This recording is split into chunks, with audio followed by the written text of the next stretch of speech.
Is your client a Henry? And do you know what that is? If not, stay tuned. Welcome to the Designer Discussions Podcast. Tune in each week where we discuss marketing, branding, PR, and business advice for design professionals. Welcome to Designer Discussions. We are here today with Maria, and she is the interior designer of the group. So how are you doing, Maria? Hi, Jason. I'm good, thanks. So before we get into Henry and what that is, let's talk a little bit about you. So we had learned a little bit about Mirjam and myself. So let's talk a little bit about you. Awesome. Well, I am an interior designer. I went to the University of Texas and I double majored in both art and interior design.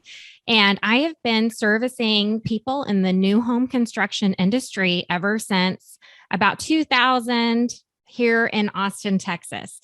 And I have seen the evolution of our design industry over that period of time. And as I am getting older and I've been doing this for a while, I've really started to dive into what are the real problems that we're having? Why do these things happen?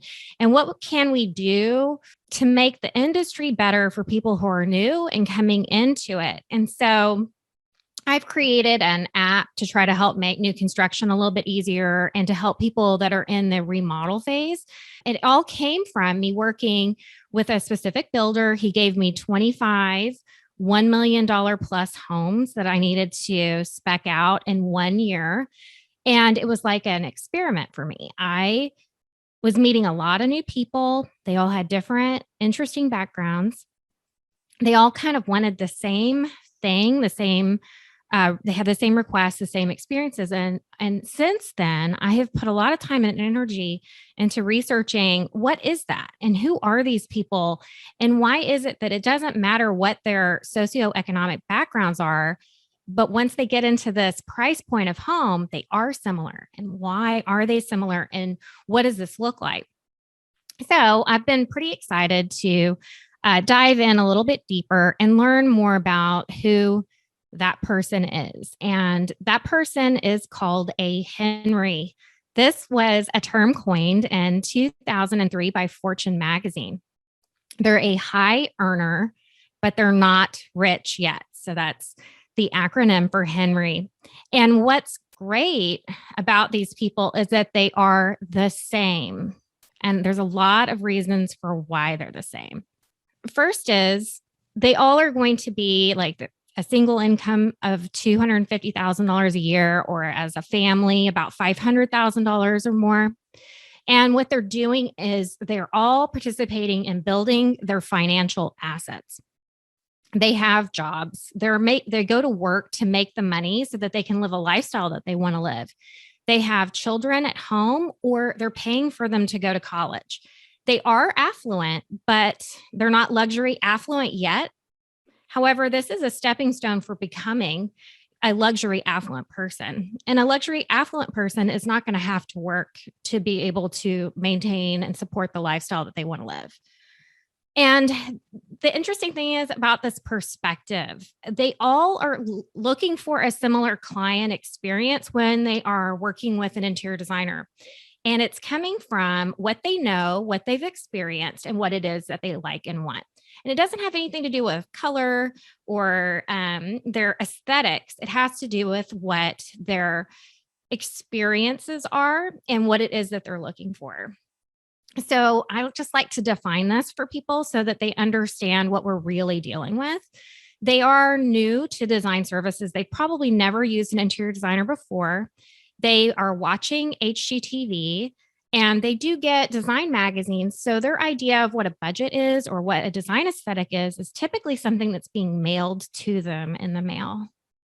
And they are all at the same life stage that we talked about. They are going to work each day. They are paying for their assets. Their assets could be a vacation home, their current home. They're investing in something that they hope will financially benefit their whole family in the long run. But their resources are limited. And when they're coming to an interior designer, they don't understand what we do and they don't understand how we work. but they want a design experience. They want a design experience because they're traveling, and they're traveling in a luxury lifestyle. So they are going to these really nice resorts. They're going into these beautiful, exquisite hotel suites, and they're, staying on the rooftop terrace of a exotic resort somewhere. And they can afford to do this in their life. And they're wanting to bring these things, these experiences back home with them. And so they understand what luxury is, but they don't know how to build it themselves. They don't know how to put it together themselves. And they have very limited resources on figuring out how to do it, except for the internet and Pinterest. And sometimes all that does is overwhelm them and make them more confused. So when you're talking to a Henry, it's good to understand that their resources are the magazines that are showing up in their mail, the HGTV that they see on their TV, what their friends' experiences were like, what they're seeing in social media right now, and what they can resource on the internet.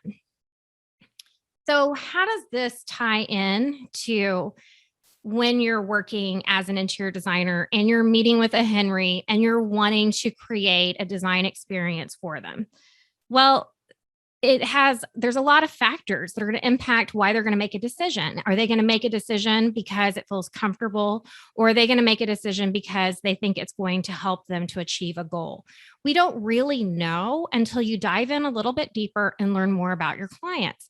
And so one of the things that I like to do is I like to dive into what are internal factors that are impacting why your client's making a decision the way that they are, acting the way that they are, or doing the things that they're doing. And what are the external things that we can work with to try to make it so that it's easier for them to make decisions or to pursue what it is that's best for their interest. And I'm going to give you an example of that without really diving into a lot of information about client development. And I'm just going to give you a little bite-sized example of what it is that your Henry's likes and does, and how you can help them through those processes. So one of the things that impacts your client's ability to make a decision is that internally, they're fighting with certain biases. They are thinking in their brain, no, I don't want anything. If it's too new, if it doesn't look like something I've seen a bunch of times, it's not comfortable, it's not familiar, they're going to say no. And they may even think that something that's super familiar is better than something that's actually better for them, because familiarity typically is going to win over what the facts are. And then they are wanting to trust you, but they don't know how to. And it's actually our responsibility to build that trust with our clients. And so I really like to dive into understanding all of that. But on this podcast, we're just going to lightly go over one thing, and we're going to talk about bias. So first thing is, new is always no. This is how trends come about. It's after someone sees something enough times, they decide that it's good enough. And good enough for them. It was good enough for this person, so it's good enough for me.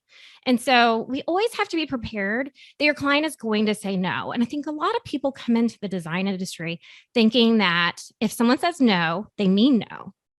When really all they mean is either no, not right now, or you haven't explained to me, I don't feel comfortable enough yet, or what that is that you showed me, it seems too unfamiliar for me to say yes. And honestly, I do a lot of opportunities where my client can tell me no. I like to pull out one thing that's way over budget or just way out of their design aesthetic and be like, one of these I don't like. Guess which one it is? And just see if they are comfortable to say no to you. Because if they're comfortable telling you no, they're comfortable with telling you yes. You don't want a client who's yes, everything, yes. Because what happens is they go home, they talk to a friend, they talk to a neighbor, they interact with other people and change their mind. So it's more important for people to learn their voice when they're meeting with you, and that they can say no to you, they trust you, they can say yes to you, and then their yeses actually mean yes. And that they're not someone just yes ma'aming you to try to either move a project forward or have the experience go by faster and not actually feel happy with it, and then come back at you and say, I don't really think I like that, or that you pushed that on me and that's not how I like it. And I don't feel comfortable. So another thing too that is important as a designer is that once again, they like familiar is more important than what's better for them or what a designer might pick out that's new. Is that you've got to make sure that you're using repetition, that you are making associations with objects or things in a way. Like I can sell a navy blue sofa to anyone because I say it's as good as having a good pair of jeans. And they can understand from that perspective right there that that sofa is going to look good with everything else that they want to put in their home. And so we just want to talk more about these conversations, discuss why something might be familiar to someone and why it might be a good association or a bad association. And we want to talk about how we can start implementing easier business practices into getting our clients to do what we need them to do and also comfort them along the way. Because as an interior designer, we spend more time comforting our client than we do doing design. We hope you enjoyed this episode of Designer Discussions. What was your takeaway? Care to share your thoughts and tag Jason, Maria, and Mirjam on social media? You can find them on all platforms at designerdiscussions.com. Don't forget to like, subscribe, and leave a review or comment for this episode from wherever you are listening.